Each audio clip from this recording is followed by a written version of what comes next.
So I ask people every time that I do this, what makes you click a link, a video chat with a stranger? Well, honestly, I'm not too new to the war room, but relatively new, I guess, maybe about a year ago. Okay. And so I think I knew a little bit of you, but then just everyone seemed to know you, and so I figured I'm always up for getting the chance to talk to people that can add some significant value, and if I ever can too, I'm all about that as well. So Yeah, I'm yeah, very popular. that's good. Yeah, for some reason.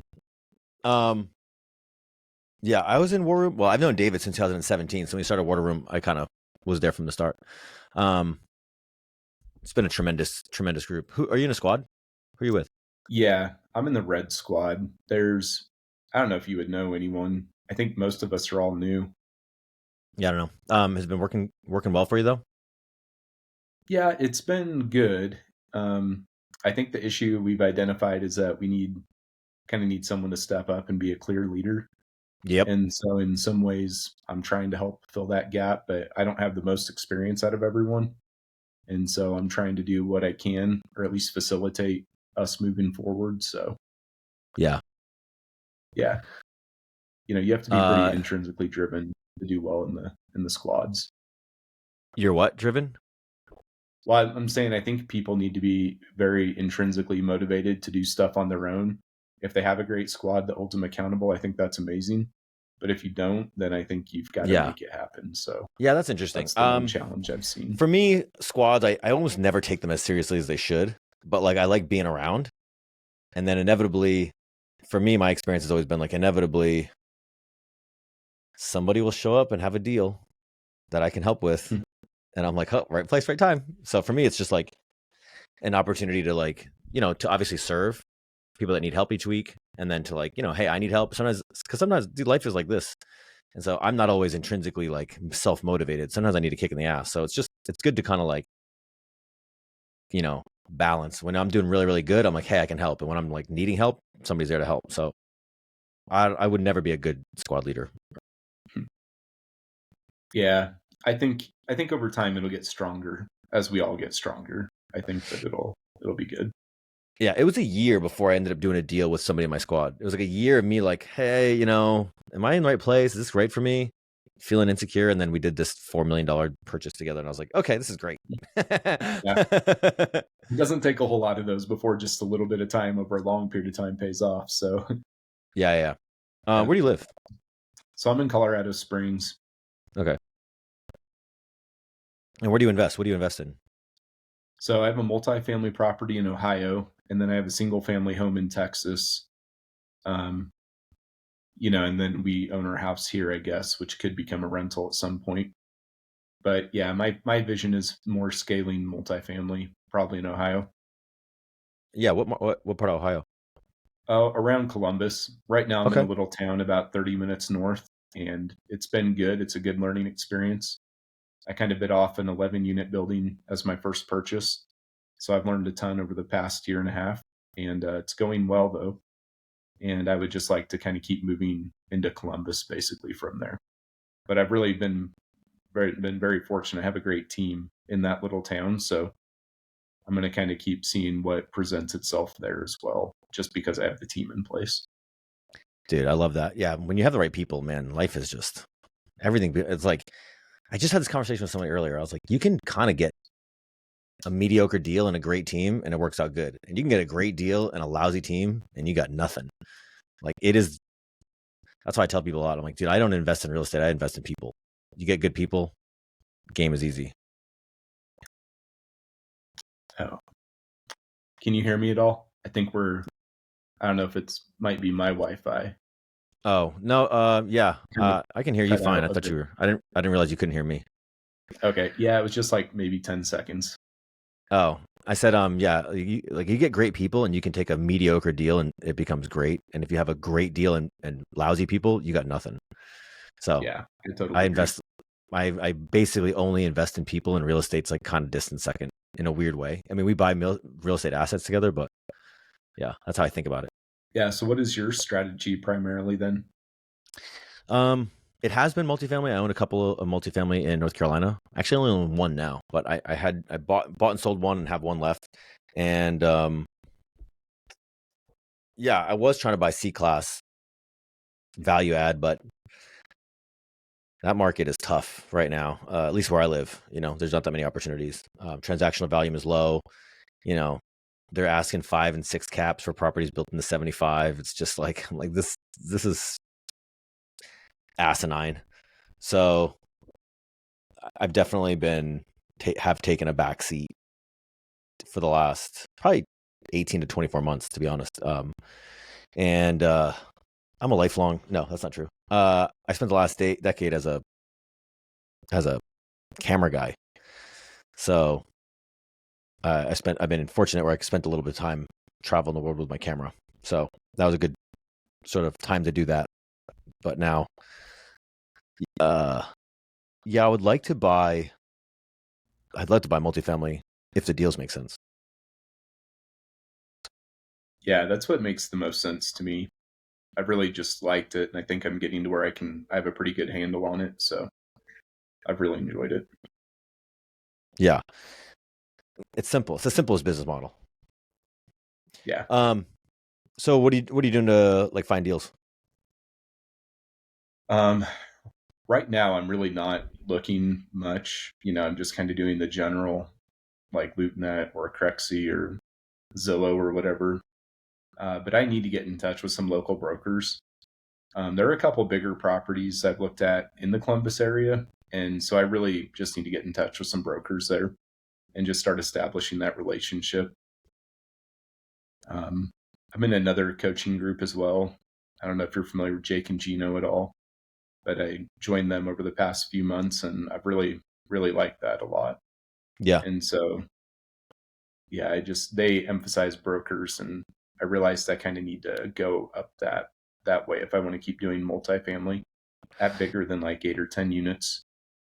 yeah. So I always think about it like nobody who has $4 million or $12 million wrapped up in a deal is like, I wouldn't say nobody, but very few are mom and pop owners who don't know what they're sitting on and are just letting it go and need some savior to come and like buy their problem away at a discount. And those did maybe exist back in 2012, 13, 14, and 15, and then they all got scooped up, flipped, and then resold in 2017, 18, 19, 20, 21. And I think that's why a lot of people are having problems with some of those deals that bought in 20 and 21, where they're just like, I bought this basically flipped C-class property with no meat on the bone, and now I have nowhere to go with it. So but so one, that's a problem. But two, it just means like the brokers have touched most of these deals by now. I think, which is good because it's like, okay, we just gotta make friends with brokers instead of trying to scour for some off-market deal. yeah, exactly. Or to be that right person. So I think what I'm really looking at is something between 10 and 40 units. Mm-hmm. And so that's kind of a niche. It's a little bit bigger than what most people are probably looking for, but it's still too small to really like syndicate. And so I'm hoping that that's kind of an avoided or neglected area. And if I can find some of those kind of mid-size, smaller, commercial size residential deals, that perhaps I could find that kind of arbitrage opportunity. But yeah, we'll see. I may also do some off market, like some mailers and stuff like that. Yeah. We'll see. Yeah. Dude, that's what I did when I bought my 24 and 52. I was like, if I go to 100, then I'm competing with national buyers. And if I stay under 100, I have to go hyper local, but that's not always a problem. You got good management out there? So not in Columbus, but I'm confident I can find it. I have a couple of good connections in Columbus, and I'm pretty confident I can leverage that. Say that one more time. Sorry. Oh yeah, it kind of cut up. I was saying I have a couple of really good contacts in Columbus in the real estate Gotcha. Yeah. world, and so pretty sure I can leverage that. And then I wouldn't be afraid of starting a property management company if I needed to. And so that might be on my horizon anyway. Dude, I love that. I love the vertical integration. I think actually what's interesting is, yeah, I wonder, I just watched, was it Jake? Was it, or sir, Gino's on my Facebook. So I wonder if it was Gino, but, there's a couple of people now that were like, the play in 2024 for multifamily operators is to start their own property management company. Yeah. I've met a lot of people there that have done that. And that was one of the things that attracted me to them, because the property I bought in that little town I invest in, I couldn't get a property manager to manage that place because it was so bad. And so I found a property manager, and now I'm trying to help her kind of build a company. And so I kind of need to get more doors in that area to support her. But I also want to Good learn problem to from that. have. And then if I go into, yeah, it is. And then if I get into Columbus, I'll already have the experience doing that at a smaller level. And I'm hoping it scales well. But I Yeah. know that they've done that. And I've met people. I know a guy in Omaha that has about 20 million in assets under management, and he started his own property management company to take care of it. Is And it so, Colin? nope, Okay. no, it's another guy. I know lots of people. I always love that game. I'm like, is it so and so? Yeah. Well, I guessed that the other day and I was wrong. It was a generic Bill and I got the wrong last name. It's like, whoops. Yeah. Always fun game to play. Yeah. Yeah, I know. I've heard that probably in the last few weeks. I've just heard it like 3 or 4 times where, yeah, operators are like, we're starting a property management. We're vertically integrating. Like that's where the money's going to be. In fact, I was just talking to, back in BPCon, I talked to Jay Scott, and he's like, I don't know if he explicitly said it, but he's like, the people who are going to do well in 20 going forward are the people that can operate their deals really well, because it's no longer going to be like, hey, the market just makes you rich for showing up. It's going to be like, hey, you got to have operational efficiency. You got to be able to get things done. You got to be able to get it done at a cost that's, you know, at least market rate, if not, below. You always got to be fighting with vendors. You got to have, vacancy efficiencies, like all these things. It's going to be like, yeah, you got to make the valuation go up, not just sit there and wait for it to go up. Yeah, definitely. Um, yeah, I did a really good course through Frank Gallinelli, the author of, I can never think of the book, but it's like 36 returns every real estate investor needs to know, and about cash flow or something. But it's a great book. But he also has an investing course, and he comes at it more from a CCIM perspective, and I really like that. Yeah, he's all Huh. about, you know, how, he's not stuck on cap rate, but just understanding what a low cap rate purchase versus a high cap rate purchase means, and then what impact your forced depreciation or your renovations have on that.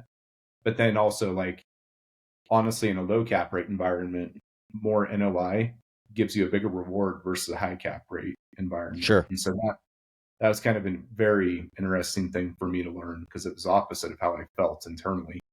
But seeing the numbers play out, multiple deals now, it's been really good. Yeah. Fascinating. I love this business because it's so simple in so many ways.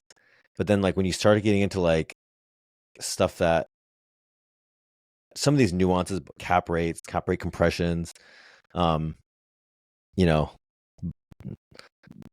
there's just, forced like NOI appreciation. Like, there's just so many little nuances that you're like, dude, if we can get this vacancy down, or we can get, sell storage and you get an extra $10, $15 on average per tenant. It's like, dude, that's what it does to the valuations is gnarly. So it's just, I don't know. It's a fun business. Those kind of weird, interesting things. Yeah, no, it's what I love about it too. I do feel like it's so simple, like a caveman could do it. But then if you just keep learning a little bit more, it's like pretty soon you're a genius in real estate. So I love it. But it's a black hole because there's so much to learn. Yeah. Yeah. It's the simplest business model. I say this every day. I'm like, it's just fixed income, fixed expenses. Yeah. But now how can we make those expenses a little bit lower? Because we're on a multiplier, Yeah. we're on a multiplier. So you just get into like precision rather than with like a big business and you have like a culture and stuff. I'm like, there's no culture really. There's just, can you buy these assets and then very precisely operate them um, to make money? Yeah, it's fun. Yeah, definitely. So I don't know. What do you? How can I, like, anything else I can help you with? Like, what problems you running into?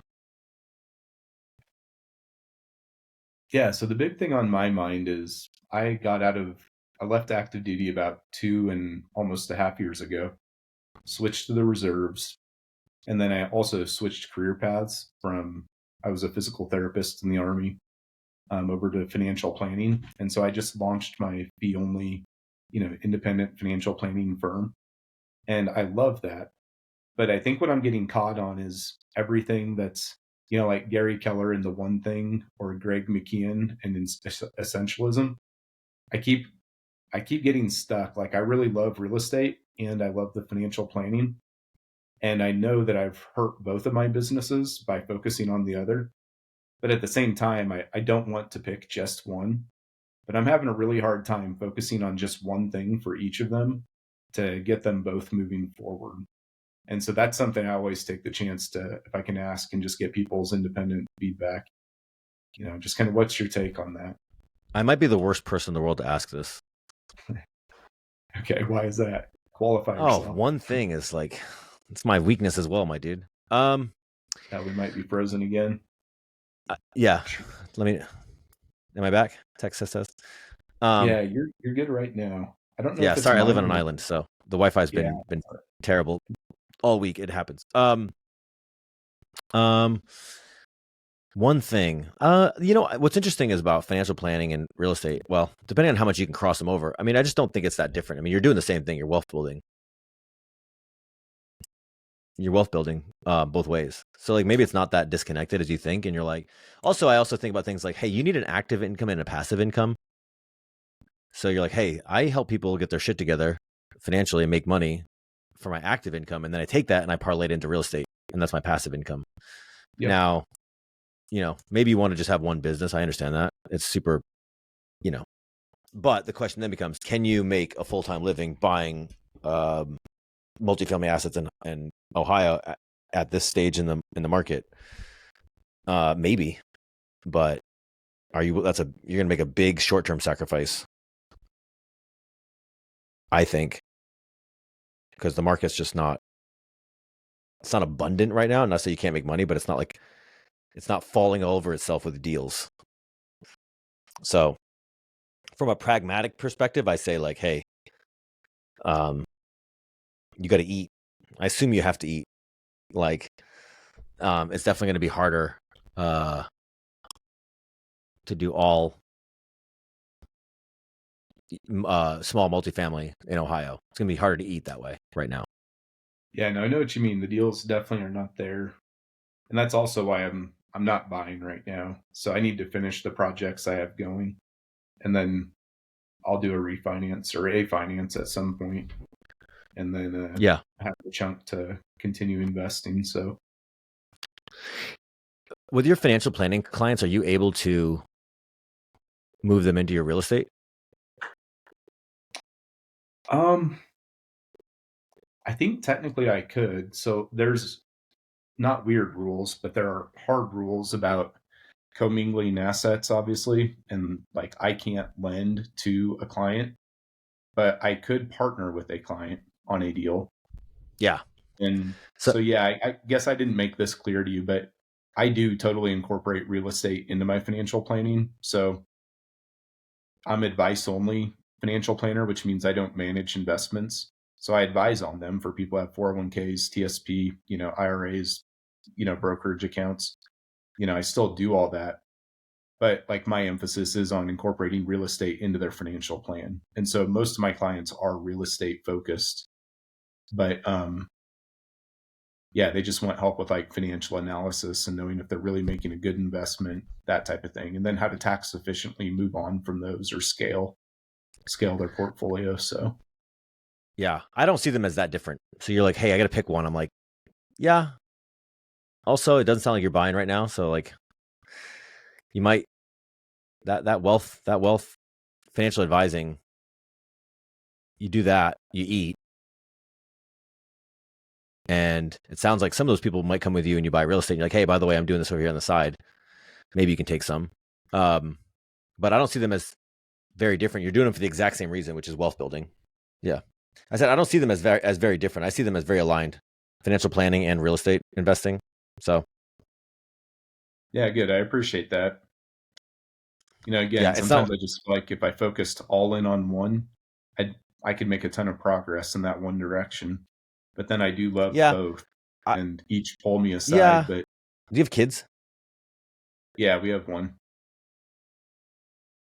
And You got that's part of kids? why I'm doing this, because I work from home. So I Yeah. spent more time with him in the past 2.5 years than I ever have. So Gotcha. Yeah. Um, yeah, I don't know. Like you said, dude, like right now, I don't know. Right now buying's tough. Um, I just don't see them as too far apart. I see them as pretty close. You know, you're building relationships, you're getting people's trust, you're helping to make money. And then like when a deal comes along, you're like, I don't know, that's a pretty good book of business that you can maybe pull into and be like, how about over here? So I don't see them as that far apart. You know, I'll give you an example where I'm much less aligned. Like I like real estate. I think we're Um, frozen again, if you can hear me. yeah, yeah. Am I back? Test, test, test. Sorry, Yep, you're back now. I heard you say I we live love on an real island and estate. it's raining, so like I'm sunk right now. Um,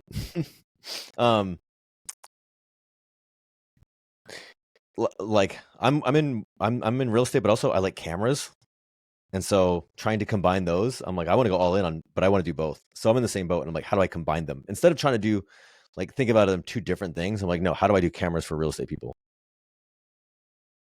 Yeah, well, I'm glad to hear that from you. Yeah. All right. Well, this connection's pretty lousy. Let me wrap this up. I don't want to be playing the can you hear me now game too long. Let's wrap this up. Hey, it was good to meet you though. Let's stay in touch. Yeah, likewise, Alex. Thanks for taking the time. Have a great rest of your day, man. Of course, buddy. Be well. Thanks. Bye.